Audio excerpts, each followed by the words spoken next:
pagi anak-anak. Bagaimana kabar kalian semua?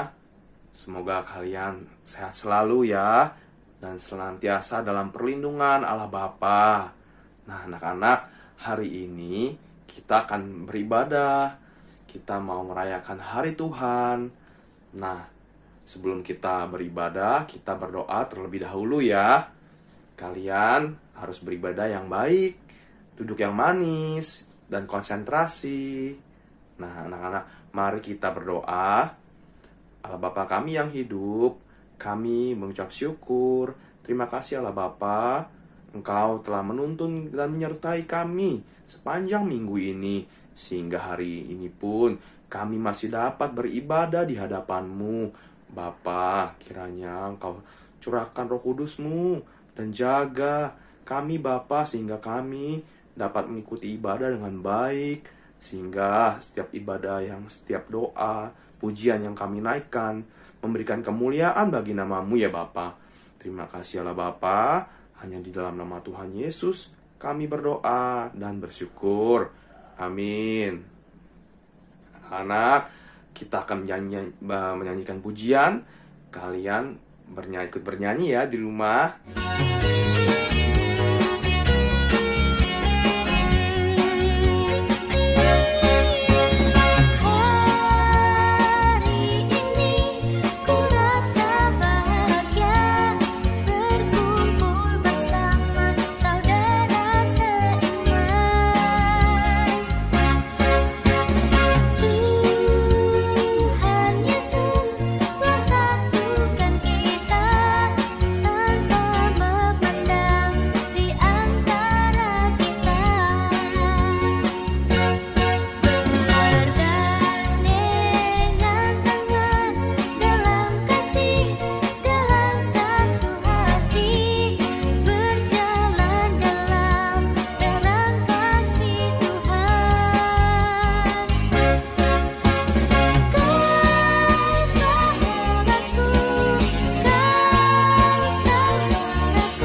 Eber Pelek Rehu Seruk Nahor Tera Abraham Isak Yakub Yehuda Peres Hezron Ram Hey Amin Nadab Nahason Samun Boaz Obed Isai Daud Salomo Rehabeam Abia Asa Yosafat Yoram Ushai Yotam Ahaz Hizkia Manasye Amon Yosha Yekonya Sungguh menyenangkan naik tahun keturunan meluncur di tengah silsilah raja-raja Bait suci Salomo menurut bulan Tisri 6 tahun 6 bulan sekarang tersingkap.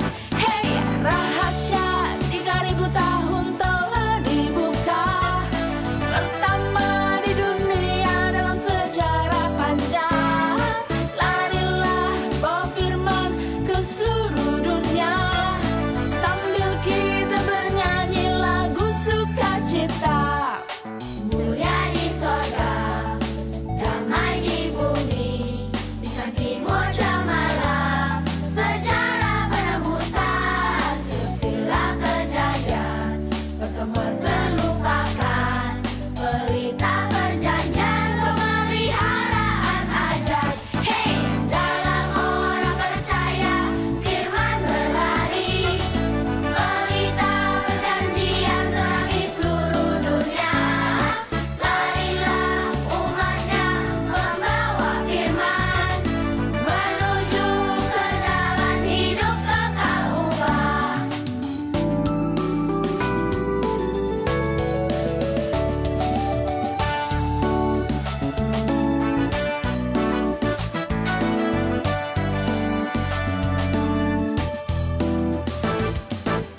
Karena kita telah menyanyikan puji-pujian, kalian pasti bernyanyi dengan baik, bukan? Nah, anak-anak, sebelum kita mendengarkan firman, hari ini kita akan membaca firman untuk hari ini ya. Nah, ayat pembacaan kita ada di Ezra 7, ayat 7 sampai 10. Pak Guru akan bacakan untuk kalian. Juga berangkat pulang ke Yerusalem beberapa rombongan orang Israel dan imam, orang Lewi, penyanyi, penunggu pintu gerbang, dan budak di bait Allah. Pada tahun ke-7 zaman Raja Artasasta. Lalu tibalah ia di Yerusalem pada bulan ke-5, yakni pada tahun ke-7 zaman raja itu. Tepat pada tanggal 1 bulan pertama, ia memulai perjalanannya pulang dari Babel, dan tepat pada tanggal 1 bulan ke-5, ia tiba di Yerusalem, oleh karena tangan murah Allahnya itu melindungi dia. Sebab Ezra telah bertekad untuk meneliti Taurat Tuhan dan melakukannya, serta mengajar ketetapan dan peraturan di antara orang Israel. Amin. Nah, anak-anak, sebelum kita mendengarkan firman, kita berdoa terlebih dahulu ya. Mari kita berdoa. Allah Bapa, kami mengucap syukur, terima kasih Bapa. Kami sebentar lagi akan mendengarkan firman yang akan dibawakan oleh Ibu Guru Joan. Allah Bapa, kiranya kasih karunia-Mu menyertai setiap kami, sehingga benih firman yang ditabur Bapa tidak jatuh dengan sia-sia Bapa. Namun benih firman itu dapat jatuh di tanah hati kami yang subur. Kiranya Bapa, kasih karunia-Mu yang menumbuhkan dan jadikan setiap benih itu bertumbuh Bapa, dan juga pada akhirnya akan berbuah hal-hal yang menyenangkan hati-Mu ya Bapa. Kau berkati Ibu Guru Joan yang sebentar lagi akan memberitakan firman-Mu. Kiranya jubah Roh Kudus-Mu menutup bungkus Ibu Guru Joan, sehingga setiap firman-Nya dikatakannya Bapa sesuai dengan kehendak-Mu. Hanya dengan meninggikan nama Tuhan Yesus, kami berdoa dan bersyukur. Amin. Shalom anak-anak, apa kabar? Semuanya sehat-sehat kan? Sudah siap buat dengar firman Tuhan? Pasti sudah. Minggu lalu kita telah mendengarkan firman tentang pemulangan bangsa Israel gelombang pertama dan pembangunan bait suci. Hari ini kita akan mendengarkan tentang pemulangan bangsa Israel gelombang kedua dan pergerakan reformasi. Pemulangan kedua terjadi 79 tahun setelah pemulangan orang Israel pertama, yaitu pada tahun 458 SM. Di tahun ke-7 pemerintahan Raja Artasasta pertama. Raja Artasasta pertama memerintahkan orang Israel yang ada di Persia yang ingin kembali ke Yerusalem boleh pergi. Bahkan raja mengizinkan untuk membawa segala sesuatu yang diperlukan dari perbendaharaan kerajaan. Mereka boleh pergi dengan membawa emas, perak, dan perlengkapan-perlengkapan untuk bait suci yang ada di Yerusalem. Pemulangan kedua dipimpin oleh Ezra. Arti nama Ezra adalah Tuhanlah yang menolong. Ezra adalah keturunan Imam Besar Harun. Dia seorang imam dan ahli kitab yang mendapatkan segala yang diinginkannya dari raja. Tapi Ezra membuang semua kenikmatan yang diperolehnya di Persia dan hanya mentaati hukum Allah. Ezra memutuskan untuk pulang dan mengajarkan hukum Tuhan atau perintah-perintah Tuhan kepada orang Israel yang pulang dari penawanan, sehingga mereka bisa berkonsentrasi dalam membuang berhala kafir dan memulihkan iman mereka kepada Tuhan. Ezra beserta 1.775 orang laki-laki meninggalkan Persia pada tanggal 1 bulan 1 dan tiba di Yerusalem pada tanggal 1 bulan yang kelima. Ezra mengetahui kalau rakyat, imam dan orang Lewi menikah dengan perempuan kafir. Bahkan pemuka yang berdiri di barisan terdepan dalam mencampurkan orang-orang Israel dengan orang kafir. Ezra memikul dosa mereka dan berdoa. Lalu Ezra mengumpulkan mereka dan memerintahkan mereka untuk memutuskan hubungan dengan orang-orang kafir. Semua orang yang mendengarkan itu menjawab, "Kami akan taat." Karena reformasi ini, banyak orang menjadi sedih karena berpisah dengan istri dan anak-anak mereka. Melalui Ezra, Tuhan membantu orang Israel supaya mereka bertobat dan menjadi kudus. Anak-anak, kalau ada dosa bisa masuk sorga? Tidak kan? Kalau dinasehatin mama papa, ada yang suka melawan? Suka bantah? Siapa yang suka marah-marah sama mama? Itu dosa enggak? Itu dosa. Ada yang suka berebut mainan sama kakak atau adiknya? Atau suka berantem? Itu dosa juga. Masih ingat lagu 10 perintah? Kelima, hormatilah ayah dan ibumu. Nah, dibilang apa?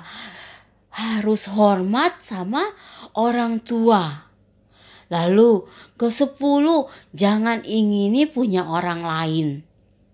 Kan dibilangnya Pak, kasihi Tuhan Allah dan sesamamu. Kalau berantem apakah itu saling mengasihi? Tidak. Allah Bapa sayang pada anak-anak yang punya kasih terhadap sesama. Jadi, reformasi adalah merubah diri kita dari yang tidak baik menjadi baik. Kita harus menjadi anak-anak yang bercermin pada firman Tuhan dan memperbaiki sikap yang buruk agar kita semua bisa masuk kerajaan sorga. Mari kita berdoa. Allah Bapa yang di sorga, kami mengucap syukur atas firman hari ini. Kiranya kami bisa lebih mencintai firman Tuhan, agar kami bisa mengetahui kehendak Bapa, dan lewat firman kami kiranya bisa menjadi anak-anak yang taat dan nurut pada mama papa, terlebih pada Tuhan. Allah Bapa, sebagai ucapan syukur kami mau memberi persembahan. Kiranya Allah Bapa berkati dan kuduskan persembahan kami agar dapat dipakai untuk pekerjaan penyebaran firman sejarah penebusan. Jaga kami dengan biji matamu setiap hari, setiap saat, sampai kami bertemu Engkau di kerajaan-Mu. Terima kasih Allah Bapa, di dalam nama Tuhan Yesus kami berdoa dan bersyukur. Amin. Anak-anak, kita telah menyelesaikan ibadah kita hari ini. Nah, persembahan yang kalian kumpulkan itu nanti dikumpulkan melalui orang tua kalian, dan juga nanti orang tua kalian boleh bawa ke gereja, ya. Nah, anak-anak, aktivitas kita hari ini ada di buku 5 ya. Dan juga yang ke-19. Nah, nanti minta tolong orang untuk papa mamanya bantu untuk mengerjakan ya. Nih, kalau kalian kesulitan ya. Nah, nanti ini difoto, kemudian dikumpulkan. Nanti kalian juga hafalkan ayat hafalannya ya. Nah, anak-anak, mari kita tutup ibadah kita dengan doa Bapa kami. Bapa kami yang ada di surga, dikuduskanlah namamu, datanglah kerajaanmu, jadilah kehendak-Mu di bumi seperti di surga. Berikanlah kami pada hari ini makanan kami yang secukupnya, dan ampunilah kami akan kesalahan kami, seperti kami juga mengampuni orang yang bersalah pada kami. Dan janganlah membawa kami ke dalam pencobaan, tetapi lepaskanlah kami daripada yang jahat, karena Engkau yang punya kerajaan, kuasa, dan kemuliaan sampai selama-lamanya. Amin. Sampai jumpa minggu depan, anak-anak. Bapak memberkati.